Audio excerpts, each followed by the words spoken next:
Good morning, class 5th. This is our first video of chapter number 16 of your SST book. आपका chapter का name है the birth of the UN. ठीक है, UN क्या होता है? UN means United Nations. ठीक है, तो इसका जन्म कैसे हुआ? आपने सुना होगा, एक संस्था है यूनाइटेड नेशंस. ठीक है, तो अब उसका जन्म कैसे हुआ, उसकी जो स्थापना है वो किस तरह से हुई, उसके बारे में हम इस चैप्टर के अंदर पढ़ेंगे. ठीक है, स्टार्ट करते हैं अपने चैप्टर को. द यूनाइटेड नेशंस ऑर्गेनाइजेशन और the UN is an international organization founded on 24 October 1945 after the end of the Second World War. It was started to promote peace and cooperation amongst the country of the world.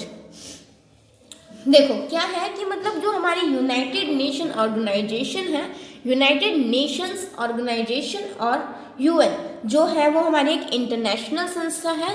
ठीक है, जो कि 24 अक्टूबर 1945 में इसकी स्थापना की गई थी. इसको बनाया गया था. क्यों बनाया गया था? और देखो कब बनाया गया था? 24 अक्टूबर 1945 after the second world war. जब हमारे वर्ल्ड में सेकेंड वर्ल्ड वॉर हुई थी, उसके बाद इसको बनाया गया था. ठीक है, क्योंकि जो इंडिया के बीच लड़ाई इंडिया बोल रही हूँ, मतलब जो कंट्रीज़ के बीच लड़ाई हो रही थी उसमें शांति बनाए रखने के लिए बनाया गया था. ठीक है, इसीलिए इसको बोलते हैं the United Nations organisations, because ये पूरे ऑल ओवर द वर्ल्ड ये नेशन काम करती है. ठीक है, United Nations include 192 member countries. अब यूनाइटेड नेशंस के अंदर 192 कंट्रीज के मेंबर इंक्लूडेड हैं और इसका जो हेड क्वार्टर है वो कहाँ है? न्यूयॉर्क में है. ठीक है, इसका हेड क्वार्टर कहाँ है? यूनाइटेड नेशंस का हेड क्वार्टर है न्यूयॉर्क के अंदर. ठीक है, अब हम बात करते हैं मतलब वर्ल्ड वॉर्स के बारे में. ठीक है, वर्ल्ड वॉर जो हुई थी, हमारा जो विश्व युद्ध हुआ था वो क्यों हुआ था, उसका क्या रीज़न था? ठीक है, the two great Wars, world war first and second, involve many countries of the world. अब देखो, विश्व युद्ध पहला हो चाहे दूसरा, वर्ल्ड वॉर फर्स्ट हो चाहे सेकेंड हो, दोनों में ही बहुत सारी कंट्रीज के बीच जो है वो फाइट हुई थी. ठीक है, बहुत सारी कंट्रीज इन युद्धों में शामिल हुई थी, इन्वॉल्व हुई थी. The world war first was fought, जो वर्ल्ड वॉर फर्स्ट थी वो 1914 से 1918 तक लड़ी गई. ठीक है, और सेकेंड वर्ल्ड वॉर जो थी वो 1939 से 1945 के बीच लड़ी गई. The second world war was the most expensive war in terms of human life and property. और जो सेकेंड वर्ल्ड वॉर थी वो बहुत ही ज़्यादा एक्सपेंसिव थी, बिकॉज इसमें बहुत ही लोगों की जान गई थी, बहुत लोगों की प्रॉपर्टीज गई थी. ठीक है, मिलियंस, मतलब कि बहुत मिलियन लोग जो थे वो मर गए थे. ठीक है, और बहुत ज़्यादा लोग डिसेबल्ड हो गए थे. ठीक है, the United States of America dropped atom bombs on Hiroshima and Nagasaki cities in Japan. और यूनाइटेड नेशन मतलब जो अमेरिका है, यूनाइटेड स्टेट ऑफ अमेरिका मतलब अमेरिका ने क्या किया था, जापान के अंदर 2 बॉम्ब गिराए गए थे, 2 बॉम्ब गिरा दिए गए थे, जिनका नाम क्या था? हिरोशिमा और नागासाकी. जापान के 2 शहर है जहाँ पर वो एटम बम जो थे वो गिराए गए थे. There was sorrow and horror everywhere. वहाँ पर बहुत ही मतलब जब बम गिराए गए थे तो फटा था जब वो, तो फिर क्या हुआ था, मतलब कि वहाँ पर बहुत ही ज़्यादा लोगों को हार्म हुआ था, ये सब हुआ था, और बहुत डर जो था वो चारों ओर फैल गया था.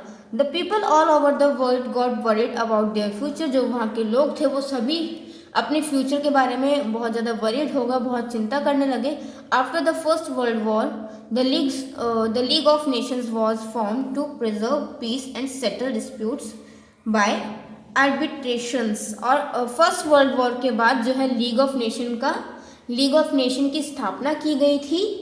ठीक है, ताकि जो शांति है और जो डिस्प्यूट्स, जो भी छोटे मोटे झगड़े हैं उनको सुलझा सकें. ठीक है, in the late 18th century a German philosopher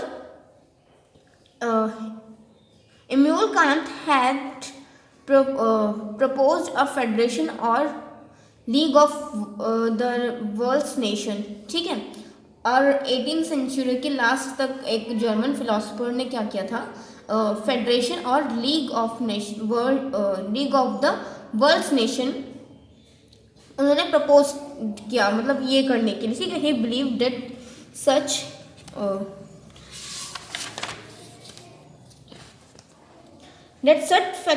federation would enable the countries to unite and be able to punish the nations that committed an act of aggression। जो फेडरेशन है हमारी, जो लीग ऑफ नेशन है वो मतलब कामयाब नहीं हो रही है, मतलब जो है कंट्रीज को एक साथ रखने में नहीं एबल हो पा रही है, मतलब नहीं कर पा रही है। It was name the league of Nations, it was not very successful. उसका नाम क्या था, द लीग ऑफ नेशंस, और वो सक्सेसफुल नहीं थी बिकॉज वो जो कंट्रीज के बीच डिस्प्यूट्स थे उसको सॉल्व नहीं कर पा रही थी।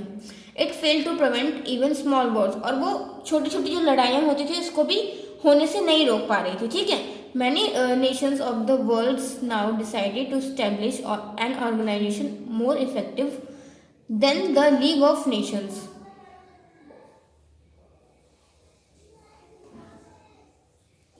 अब बहुत सारे नेशंस ने, बहुत सारे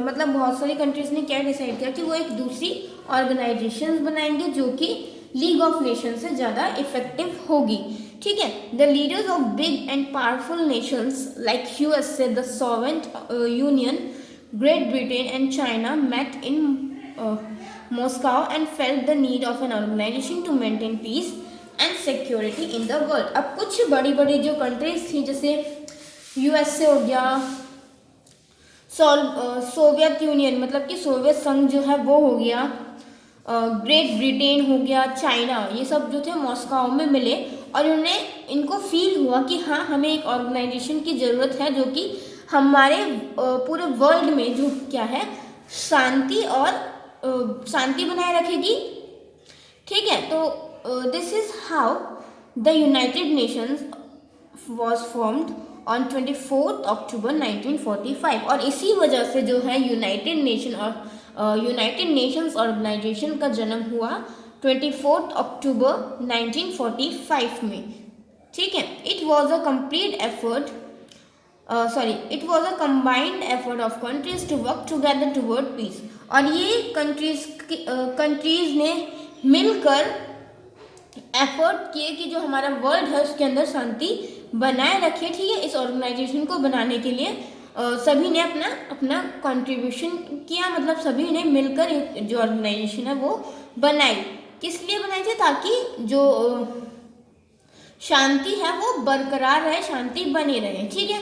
representatives of 51 countries met at San Francisco and signed the Atlantic Charter on the Union, which listed the objectives and principles of the organizations, और 51 कंट्रीज जो है शामिल हुई थी जब सैन फ्रांसिस्को में यूएन का जो चार्टर था वो साइन किया जा रहा था, और जिस पर क्या लिखा हुआ था, उस यूनियन के ऑब्जेक्टिव्स और उसके प्रिंसिपल्स यानी कि उसके उद्देश्य और उसके सिद्धांत जो थे वो लिखे हुए थे, उस पर 51 कंट्रीज ने अपना सिग्नेचर किया था।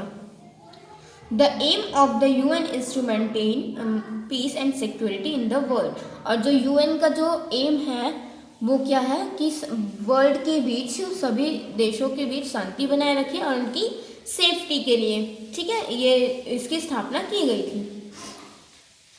It does not so by developing friendly relations among the countries and helping solve disputes and problems, और इसी से क्या था कि मतलब इससे जो कंट्रीज के बीच जो थी वो थोड़ी सी रिलेशंस बढ़ेंगे और जो छोटे मोटे जो प्रॉब्लम्स और डिस्प्यूट्स हैं वो सॉल्व हो जाएंगे, ठीक है। इंडिया ज्वाइन द यूएन, और इंडिया ने यूएन को कब ज्वाइन किया, 30 अक्टूबर 1945। देखो बना कब था, 14 अक्टूबर को बना था और 30 अक्टूबर को इंडिया ने इस ऑर्गेनाइजेशन को ज्वाइन किया था, ठीक है। आगे हम पढ़ेंगे यूएन ऑब्जेक्टिव्स के बारे में, मतलब कि यूनाइटेड नेशंस को बनाने के क्या उद्देश्य थे, ठीक है, जो कि हम अपने नेक्स्ट वीडियो में पढ़ेंगे।